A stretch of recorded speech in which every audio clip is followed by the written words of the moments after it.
হ্যাঁ হ্যাঁ, না বার্তা তো অন্য কিছু না, বার্তা তো মুখ্যমন্ত্রীর বিরুদ্ধেই, তৃণমূলের বিরুদ্ধেই, সরকারের বিরুদ্ধেই আমাদের এই যে আন্দোলন 15 বছরের সরকারের বিরুদ্ধে।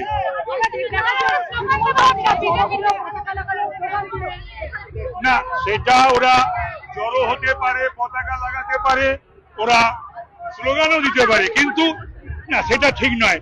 এই যে হাতাহাতি সবসময় যে একটা উদ্ধত্ত অহংকার, স্পর্ধা, দম্ভ, একটা মানে তৃণমূল ছাড়া আর কোনো রাজনৈতিক দল থাকবে না গণতান্ত্রিক বন্দোবস্তের ব্যবস্থায়, আমার মনে হয় সেটা ঠিক নয়।